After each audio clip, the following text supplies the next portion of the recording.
ஜனாதிபதி அனுரவின் ஆடைகளை கழற்றி பாடம் எடுப்பேன் என கூறி சர்ச்சையை ஏற்படுத்திய தேரர் கடும் வைரலாகும் காணொளி. ஜனாதிபதியின் காதுகளுக்கு சென்ற செய்தி. தென்னிந்திய திரைப்பட ஷூட்டிங்கின் போது பிக் பாஸ் ஜனனிக்கு ஏற்பட்ட பரிதாப நிலை. கண்ணீருடன் வாகனம் ஏறி சென்ற காட்சிகள். வீடியோ எடுக்கும் போது கண்முன்னே நீரில் மூழ்கிய உள்ளூர்வாசி இளைஞர். ஹீரோவாக மாறிய வெளிநாட்டு பெண்ணின் துணிகரச் செயல். திடீரென்று பெரமுன அலுவலகத்துக்கு வந்திறங்கிய அமெரிக்க தூதுவர் ஜூலிசன். ஓடோடி வந்த நாமல் ரகசியமாக கதைத்தது இதுவா? தமிழ் சிங்களம் பேச தெரிந்த கோப்பாய் காவல் நிலைய பொறுப்பதிகாரி இடமாற்றம். வெடித்த சர்ச்சை, குழம்பிய மக்கள். பிரதமர் ஹரிணி அமரசூரிய யாழ்ப்பாண இந்து கல்லூரிக்கு விஜயம். பார்க்க குவிந்த மாணவர்கள். ஜாழ் உணவகத்தில் ஏற்பட்ட கைகலப்பு. இரவிரவாய் சமரசமாக சென்ற அர்ஜுனா எம்பி. போலீசார் தலையீடு. தலைகீழாக மாறப்போகும் இலங்கையின் எதிர்காலம். ரணில் கூறிய ரகசிய ஆரூடம். கையீட்டு விகாரியை இடிக்க வாரீர் என அழைத்தாரா கஜேந்திரகுமார் பொன்னம்பலம். பெரும் சிக்கலில் மாட்ட வைத்த போஸ்டர். இல்ல விளையாட்டுப் போட்டியில் புலிகளின் அடையாளம். பயங்கரவாத தடை சட்டத்தின் கீழ் வடக்கின் ஆசிரியர் ஒருவர் மீண்டும் கொழும்புக்கு அழைப்பு. சாகும் வரை உண்ணாவிரத போராட்டத்தில் ஈடுபட்டுள்ள முன்னாள் போராளி. முள்ளிவாய்க்கால் முற்றத்தில் பதற்றம். குவியும் சிஐடி மற்றும் போலீசார். ஜாலில் திடீரென்று வெளிவந்த மனித எச்சங்களால் பரபரப்பு. போலீசாருக்கு தெரிவிக்கப்பட்ட தகவல். உண்மையில் நடந்தது என்ன? ஒரே நம்பர் பிளேட்டை கொண்ட 2 கார்கள் வெவ்வேறு பிரதேசங்களில் இருந்து காவல்துறையினரால் கண்டுபிடிப்பு. மன்னாரில் களை கட்டிய பாடசாலை விளையாட்டுப் போட்டி. வந்து குவிந்த மக்கள். கண்கவர் காட்சிகளுடன் இடம்பெற்ற விளையாட்டு நிகழ்வுகள். முஸ்லிம் பகுதியொன்றில் வந்து குவிந்த கெளுத்தி மீன்கள். 2 ஆபத்தான நிலையில். வைத்தியசாலையில் அனுமதிக்கப்பட்ட பாப்பரசர் பிரான்சிஸ். கடும் சோகத்தில் உலகவாழ் கிறிஸ்தவர்கள்.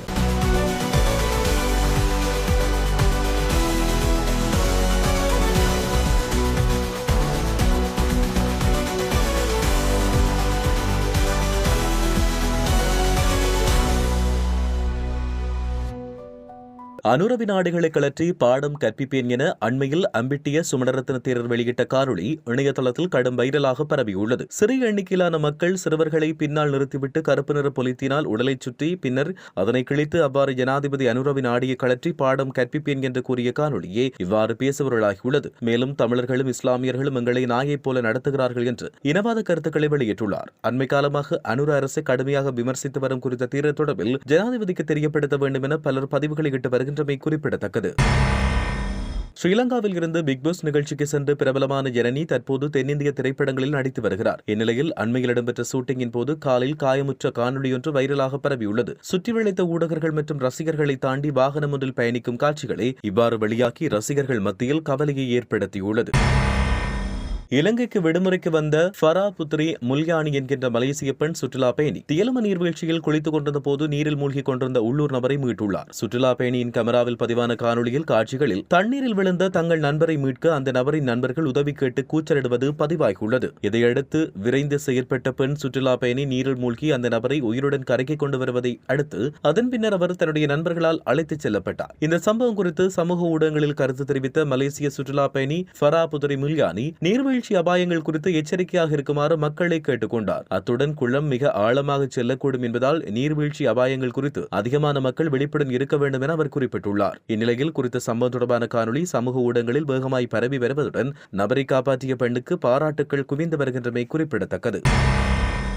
இலங்கைக்கான அமெரிக்க தூதுவர் ஜூலி சங் நேற்று ஸ்ரீலங்கா பொதுஜன பெரமுன அலுவலகத்தில் பாராளுமன்ற உறுப்பினர் நாமல் ராஜபக்ஷ மற்றும் கட்சியின் பிற முக்கிய உறுப்பினர்களை சந்தித்து கலந்துரையாடினார். காலை 10 மணியளவில் ஆரம்பிக்கப்பட்ட இந்த சந்திப்பு சுமார் 1.5 மணி நேரம் நீடித்ததாக தகவல்கள் வெளியாகியுள்ளன. இருதரப்பு உறவுகளை வலுப்படுத்தும் நோக்கில் பல்வேறு முக்கிய விடயங்கள் இதில் விவாதிக்கப்பட்டுள்ளன. இந்த சந்திப்பை தொடர்ந்து தன்னுடைய எக்ஸ் தளத்தில் பதிவிட்டுள்ள நாமல் ராஜபக்ஷ இலங்கை அமெரிக்க உறவை வலுப்படுத்தவும் இணைந்த பணிகளை மேம்படுத்தவும் SLPP அர்ப்பணிப்புடன் செயற்படும் என்பதை உறுதிப்படுத்தினார். மேலும் அமெரிக்கா தலையிடாத வெளிநோக்கு கொள்கையை கடைபிடிக்க வேண்டும் என்பதையும் அமெரிக்க வரி செலுத்துவோர் பணம் பயன்படுத்தும் விதத்தில் அதிக வெளிப்படைத்தன்மை இருக்க வேண்டும் என்பதையும் வலியுறுத்தினார்.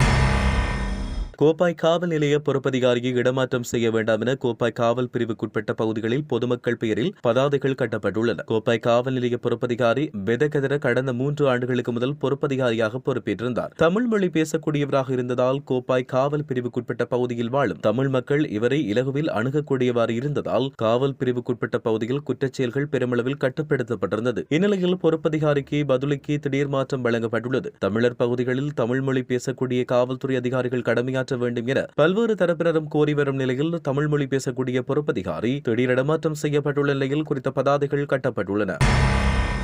பிரதமர் கரணி அமரசூரியை யாழ்ப்பாணத்துக்கு இன்று விஜயம் செய்துள்ளார். யாழ்ப்பாண இந்து கல்லூரிக்கு வந்த பிரதமர் தொடர்பான வீடியோக்கள் வெளியாகியுள்ளன. அதன் பின்னர் வடக்கு மாகாண கல்வி அமைச்சின் அதிகாரிகளை சந்தித்து கலந்துரையாட உள்ளதாக தெரிவிக்கப்படுகிறது. அதைத் தொடர்ந்து இன்று மாலை ஏழாலை, சுழிபுரம், சண்டிலிப்பாய் பகுதிகளில் நடைபெறும் மக்கள் சந்திப்பில் பிரதமர் பங்கெடுக்க உள்ளதாக கூறப்படுகிறது. இதையடுத்து நாளை கிளிநொச்சி மற்றும் முல்லைத்தீவு மாவட்டங்களுக்கும் பிரதமர் கரணி அமரசூரிய விஜயம் செய்ய உள்ளார். நாடாளுமன்ற உறுப்பினர் அர்ஜுனா ராமநாதன் நபரொருவரை தாக்கிய பிரச்சினை யாழ்ப்பாண போலீஸ் நிலையத்தில் வைத்து இரு தரப்பினரதும் சம்மதத்துடன் சமரசமாக முடித்து வைக்கப்பட்டுள்ளது. யாழ்ப்பாணத்தில் உள்ள தனியார் விருந்தினர் விடுதியொன்றில் கடந்த செவ்வாய்க்கிழமை இரவு நாடாளுமன்ற உறுப்பினரும் சட்டத்தரணி கௌசல்யாவும் உணவருந்திக் கொண்டிருந்த வேளை அவ்விடத்திற்கு வந்த இருவர் அவர்களுடன் கதைக்க முற்பட்ட நிலையில் அது தர்க்கமாக மாறி கைகலப்பில் முடிந்திருந்தது. கைகலப்பில் நாடாளுமன்ற உறுப்பினர் அர்ஜுனா ராமநாதன் நபர் ஒருவரின் தலையில் பீங்கானால் அடித்ததால் அவர் தலையில் காயமுற்ற நிலையில் வைத்தியசாலையில் அனுமதிக்கப்பட்டார். குறித்த தாக்குதல் சம்பவம் தொடர்பில் நாடாளுமன்ற உறுப்பினர் அர்ஜுனா தன்னுடைய உயிருக்கு ஆபத்து என்று யாழ்ப்பாண போலீஸ் நிலையத்தில் முறைப்பாடு செய்தார். அதேவேளை காயமடைந்த நபரும் தன் மீதான தாக்குதலுக்கு பரஸ்பர முறைப்பாட்டை வழங்கியிருந்தார். இந்நிலையில் நேற்றைய தினம் வெள்ளிக்கிழமை இரவு இரு தரப்பினரையும் யாழ்ப்பாண போலீஸ் நிலையத்துக்கு அழைத்து யாழ்ப்பாண உதவி போலீஸ் அத்தியட்சகர் தலைமையில் விசாரணை மேற்கொள்ளப்பட்டது. இதன்போது இரு தரப்பினரும் சமாதானமாக செல்வதாகவும் முறைப்பாடுகளை மீள பெற்றுக் கொள்வதாகவும் கூறி இருவரும் சமரசமாக செல்வதற்கு உடன்பட்டதை தொடர்ந்து இரு தரப்பினருக்கும் இடையிலான பிரச்சினை போலீஸ் நிலையத்தில் வைத்து தீர்க்கப்பட்டுள்ளது. முன்னாள் ஜனாதிபதி கோட்டாபய ராஜபக்சவின் வீழ்ச்சிக்கு சுமார் ஒரு வருடம் முன்பு அப்போதைய நாடாளுமன்ற உறுப்பினர் ரணில் விக்ரமசிங்கே கூறிய அரசியல் மற்றும் பொருளாதார கணிப்புகள் பெரும்பாலானவை உண்மையாகியுள்ளன. இந்நிலையில் சில நாட்களுக்கு முன்னர் ரணில் விக்ரமசிங்கே தன்னுடைய நெருங்கிய பத்திரிகையாளர்கள் குழுவிடம் இதுபோன்ற பல கணிப்புகளை வெளியிட்டுள்ளதாக தென்னிலங்கை தகவல்கள் தெரிவிக்கின்றன. அதற்கமைய நாட்டின் எதிர்காலம் மீண்டும் இருளடையும் என்றும் ரணில் விக்ரமசிங்கே அந்த பத்திரிகையாளர்களிடம் கூறியதாக தகவல்கள் வெளியாகியுள்ளன.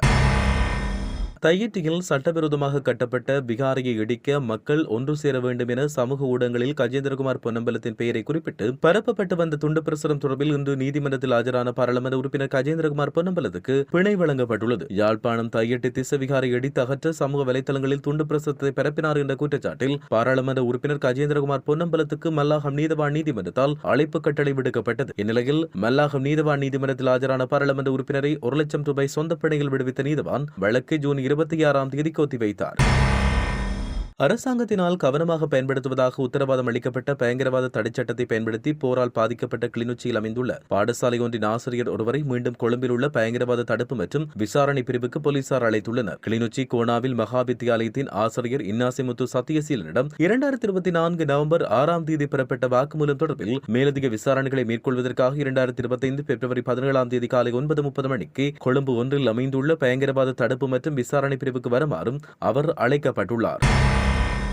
முள்ளிவாய்க்கால் நினைவுமுற்ற வளாகத்தில் முன்னாள் போராளி ஒருவர் 10 கோரிக்கைகளை முன்வைத்து நீதி கோரி சாகும் வரையான உண்ணாவிரத போராட்டம் ஒன்றில் ஈடுபட்டுள்ளார். குறித்த உண்ணாவிரத போராட்டத்தை அவர் நேற்று காலை ஆரம்பித்துள்ளார். அழகரத்தினம் வனகுலராசா என்ற ஒரு காலை இழந்த முன்னாள் போராளி ஒருவரை முள்ளிவாய்க்கால் நினைவுமுற்ற வளாகத்தில் நீர் மற்றும் உணவு இல்லாமல் நீதி கிடைக்கும் வரையில் உண்ணாவிரத போராட்டத்தில் ஈடுபட்டுள்ளார். இதன்போது அவர் முன்வைத்துள்ள 10 கோரிக்கைகள் பின்வருமாறு: தமிழர்களுக்கு தனி அரசாங்கம் அமைக்கப்பட வேண்டும், வலிந்து காணாமலாக்கப்பட்டோருக்கு உடனடி தீர்வு வழங்கப்பட வேண்டும், மாவீர துயில் இல்லங்களில் அமைக்கப்பட்டுள்ள ராணுவ முகாம் உடனடியாக அகற்றப்பட வேண்டும், தமிழின துரோகிகள் முற்றிலும் வெளியேற்றப்பட வேண்டும், உணவு மற்றும் அத்தியாவசிய பொருட்களின் விலைகள் குறைக்கப்பட்டு கட்டுப்பாட்டில் இருக்க வேண்டும், பிரதேசவாதம் முற்றிலும் ஒழிக்கப்பட வேண்டும், தமிழீழ விடுதலை புலிகள் அமைப்பில் இல்லாதவர்கள் இருந்ததாக கூறி வெளிநாடு மற்றும் உள்நாட்டில் சக போராளிகளை காரணம் காட்டி பணம் வசூலித்து போராளிகளை ஏமாற்றி சுற்றுலா விடுதி, தோட்டம், பண்ணை அமைத்து வேலை செய்யும் பணியாளர்களுக்கு சரியான சம்பளம் வழங்காமல் இருப்பதை நிறுத்தி அவர்களுக்கு 1 மணி நேரத்துக்கு 200 ரூபாய் அடிப்படை சம்பளம் வழங்கப்பட வேண்டும், முதியோர் மற்றும் இளைஞர்கள் பாதுகாக்கப்பட வேண்டும், காணி மற்றும் வீடு இல்லாதவர்களுக்கு காணி வீடு வழங்கப்பட வேண்டும், இலங்கையில் பிச்சை எடுப்பவர்களின் வீதம் அதிகரித்துள்ளதால் பிச்சை எடுப்பவர்கள் இல்லாத நிலை உருவாக்கப்பட வேண்டும் என்பதே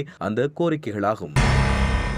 ஜாழ்ப்பாணம் செம்மணி பகுதியில் அமைந்துள்ள அரியாலை சிந்துபாத்தி மயானத்தில் எலும்புக்கூடுகள் மீட்கப்படுவது பல்வேறு சந்தேகங்களையும் அச்சத்தையும் தோற்றுவித்துள்ளது. குறித்த மயானத்தில் நல்லூர் பிரதேச சபையால் மின்தகன எரியூட்டி அமைப்பதற்கான பூர்வாங்க வேலைகள் முன்னெடுக்கப்பட்டன. இதற்கமைய மயானத்துக்குள் கிடங்குகள் வெட்டப்பட்ட போது இந்த எலும்புக்கூடுகள் வெளியில் தெரிந்ததாக தெரிய வருகிறது. சம்பவம் தொடர்பில் தெரிய வருகையில் குறித்த சிந்துபாத்தி மயானத்துக்குள் எரியூட்டி அமைப்பதற்காக நல்லூர் பிரதேச சபையால் ஒப்பந்தக்காரர்களுக்கு வழங்கப்பட்டது. இவ்வாறு எரியூட்டு அமைப்பதற்காக ஒப்பந்தக்காரர்கள் ஒப்பந்தம் ஒன்று மேற்கொள்ளப்பட்டது. இதற்கமைய எரியூட்டி அமைப்பதற்காக கிடங்கு வெட்டிய போது மண்டையோடு உட்பட மனித எச்சங்கள் அவதானிக்கப்பட்டுள்ளன. இதையடுத்து ஒப்பந்தக்காரரால் நல்லூர் பிரதேச சபைக்கு இந்த விடயம் தெரிவிக்கப்பட்டது. இதன் தொடர்ச்சியாக சம்பவ இடத்துக்கு வருகை தந்த பிரதேச சபை செயலர் உள்ளிட்ட தொழில்நுட்ப உத்தியோகத்தர்கள் சிந்துபாத்தி மயான அபிவிருத்தி குழு உறுப்பினர்கள் பார்வையிட்டனர். மேலும் இதனைத் தொடர்ந்து புனரமைப்பு பணிகளை இடைநிறுத்தாமல் தொடர்ந்து பணிகளை முன்னெடுக்குமாறு ஒப்பந்தக்காரர்களுக்கு வலியுறுத்தப்பட்டது. ஆனால் எலும்புக்கூடுகள் மனித எச்சங்களாக இருக்கலாம் அல்லது மயான கிறிஸ்தவ மனித எச்சங்களாக இருக்கலாம் என்று சந்தேகித்த ஒப்பந்தக்காரர்கள் தம்மால் தொடர்ச்சியாக பணியாற்ற முடியாது என்று தெரிவித்தனர். இதையடுத்து அந்த ஒப்பந்தத்தை இடைநிறுத்திய பிரதேச சபை செயலாளர் மயான அபிவிருத்தி சபையிடம் இதுகுறித்து தெரிவித்ததோடு குறித்த ஒப்பந்தத்தின் தொடர் பணிகளை முன்னெடுக்குமாறு கேட்டுக்கொண்டார்.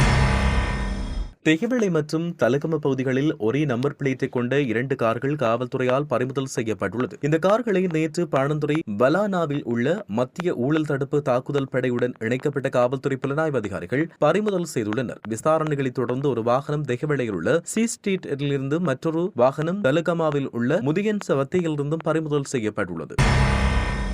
மன்னார் புனித சவேரியார் ஆண்கள் தேசிய பாடசாலையின் 2025ஆம் ஆண்டுக்கான வருடாந்த இல்ல மெய்வல்லுநர் விளையாட்டுப் போட்டி நேற்று மதியம் 1:45 மணியளவில் பாடசாலையின் முதல்வர் அருட்சகோதரர் சந்தியாகு FSC தலைமையில் பாடசாலை மைதானத்தில் இடம்பெற்றது. விளையாட்டு நிகழ்வில் பிரதம விருந்தராக வடமாகாண பிரதம செயலாளர் இளங்கோவன் அவர்களும், கௌரவ விருந்தராக மன்னார் வலய கல்வி பணிப்பாளர் டி தேவராஜ் அவர்களும், விசேட விருந்தராக மன்னார் போலீஸ் அத்தியட்சகர் சந்திரபால, உதவி கல்வி பணிப்பாளர் ஞானராஜ் உட்பட பலர் கலந்து கொண்டனர். இதன்போது பாடசாலையின் கடந்த மாதங்களில் நடைபெற்ற விளையாட்டு போட்டிகளின் இறுதி நிகழ்வுகள் இடம்பெற்றதோடு பழைய மாணவர்கள் ஆசிரியர்களுக்கான போட்டி நிகழ்ச்சிகளும் இடம்பெற்றன. அத்துடன் மன்னார் தள்ளாடி ராணுவத்தால் அண்மையில் நடத்தப்பட்ட பேண்ட் இசை போட்டியில் வெற்றியீட்டிய மாணவர்களின் இசை அணிவகுப்பு நிகழ்வு உள்ளடங்கலாக மாணவர்களின் பல்வேறு கலை நிகழ்வுகளும் இடம்பெற்று வெற்றியீட்டிய மாணவர்களுக்கான பரிசளிப்பு நிகழ்வும் இடம்பெற்றிருந்தமை குறிப்பிடத்தக்கது.